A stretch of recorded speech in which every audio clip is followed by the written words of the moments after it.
A paz, meus consagrados discípulos de Cristo. Manos, na linguagem nossa do dia a dia, usamos o verbo ver de forma geral, como uma percepção visual simples e mínima. Eu vi um carro, eu vi uma nuvem, eu vi um movimento ali, eu não sei o que é, mas eu vi. É por isso que nesse texto de Marcos, Jesus pergunta se o homem tinha visto alguma coisa. Ver, então, é uma parte mínima do enxergar. Enxergar é usar os olhos com a consciência. Copiou? Você quer ver? Todas as coisas cooperam conjuntamente para o bem daqueles que amam a Deus, daqueles que são chamados segundo o seu propósito. Romanos 8:28. Enxergando que esse texto só vale para quem está vivendo no propósito de Deus. Quem está fora, fica de fora dessa promessa.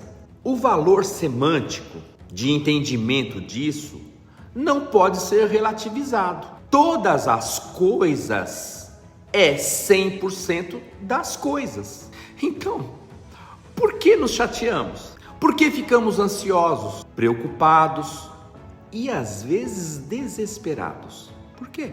Honestamente, queridos, não seria porque vimos o texto, mas não enxergamos tudo o que ele diz? E a gente fica com a presunção de que sabe. Isso não é fé. Vamos enxergar? Essa narrativa aqui de Marcos está ligada imediatamente no texto de Mateus 16. Por isso, hoje, eu escolhi ficar apenas em Marcos 8, porque nesse lugar, Jesus claramente ele constrói uma parábola, uma metáfora, uma ilustração de tudo que nós já vimos em 3 semanas passadas.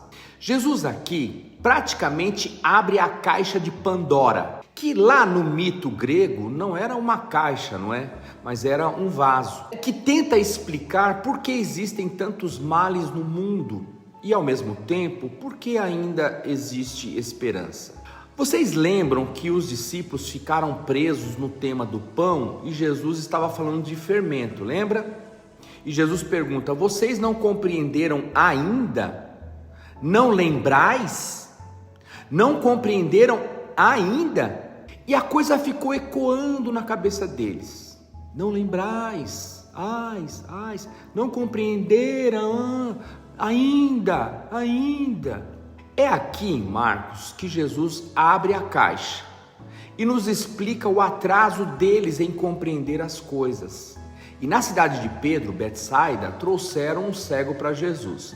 E Jesus tira ele daquele meio, unta os olhos do cego com o seu cuspe e pergunta: vês alguma coisa? E agora o meio cego, que dá mãos ao termo meio grávida, disse: vejo os homens que como árvore os vejo andando. Claramente, queridos, ele recebe uma restauração do globo ocular. A luz atravessou o nervo óptico dele. Ele teve uma visão superficial, sem nitidez, sem percepção acurada. Olha a técnica de Jesus, de uma didática apuradamente celestial. Na verdade, aquele cego era o quadro dos seus discípulos, que tinham uma visão opaca das coisas. E a voz de Jesus continua ecoando neles: não percebes? Não compreenderam ainda. Percebem o esforço de Jesus em ensinar essa moçada? Porque a percepção deles era atrasada. Cognitivamente, eles não conseguiam ver as coisas com nitidez. Nem mesmo Jesus, eles ainda compreendiam quem era. O que Jesus está dizendo aqui, novamente, de novo, é uma ilustração vívida. É Jesus outra vez desenhando na lousa da vida para ver se eles aprendem. O vida difícil de Jesus ensinando esses caras de novo. e possivelmente nos ensinando também, como aquele que pretendia ser ex-cego. Eu vejo sim, vejo homens como árvores. Manos, foram 3 os lugares em que Jesus usa saliva. Uma lá em João 9, outra no texto que já vimos com o surdo gago, e agora aqui em Marcos 8. Gente, olha a pergunta de Jesus: vês alguma coisa? Não é curioso o Jesus que faz milagres inteiros? Ele é o mesmo Deus que disse haja e viu que tudo era muito bom. Foram feitos maravilhosos que não sugerem dúvidas. Por que então Jesus pergunta isso para ele? Será que Jesus não está confiante e certo no que fez? Será que alguma coisa podia não funcionar como ele queria? Será que era possível Jesus dar uma derrapada e dar com a cara na parede? Passando por um desapontamento das pessoas e dele mesmo? Que espécie de pergunta é essa? Vês alguma coisa? Jesus está revelando um estudo anatômico das pessoas em volta. Vocês conseguem ver alguma coisa por completo? Esse meio cego, queridos, é a representação gráfica dos discípulos de Jesus, que ainda não tinham visto quase nada. É por isso que a cognição deles é tão atrasada. E eles precisam de repetição recorrente. Daí, alguns milagres serem muito parecidos. Lembra? Eles são tão atrasados no aprendizado que, em seguida, quando Jesus diz que a cruz precisava ser erguida, o Pedro diz: não, eu não vou deixar. Pedro não tinha entendido nada sobre Jesus, gente. Que Jesus veio para encarnar o seu destino profético. Jesus está dizendo com todas as consoantes e vogais que os seus discípulos eram iguais a esse cego ali.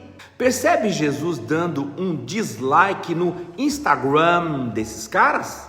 Os discípulos já tinham sido tocados pelas palavras de Jesus, e todas as palavras lubrificadas pela saliva dele. Jesus continua desenhando. Realmente, esse homem está idêntico aos meus discípulos. A luz ainda não entrou na mente e no cérebro dele. Eles ainda não colocaram o capacete da salvação na cabeça. Sabe aquele de Efésios 6? E Jesus, ao acender o holofote no palco do cego, ele mostra: a cura não está completa. E aí colocou as mãos novamente. Dessa vez, Jesus não está propondo uma visão com os olhos. Os olhos são instrumentos rudimentares e limitados.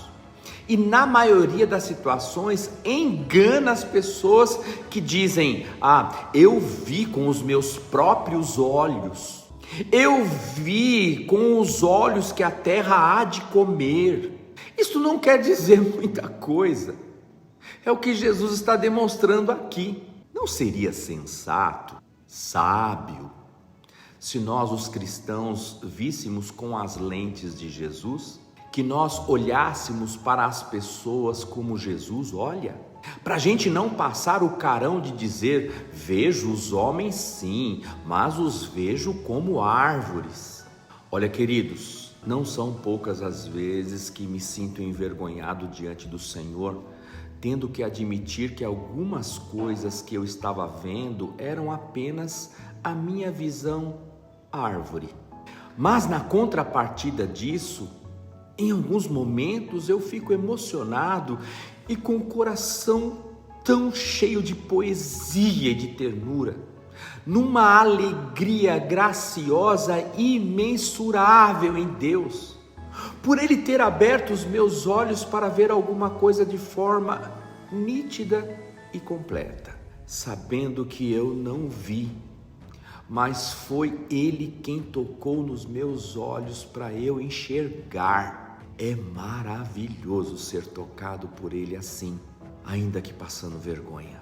É por isso que quando Paulo fala sobre este assunto, ele diz em 1 Coríntios que ele deseja que nós tenhamos a mente de Cristo, para elaborar o pensamento segundo Jesus, no modelo Jesus, no sabor Jesus.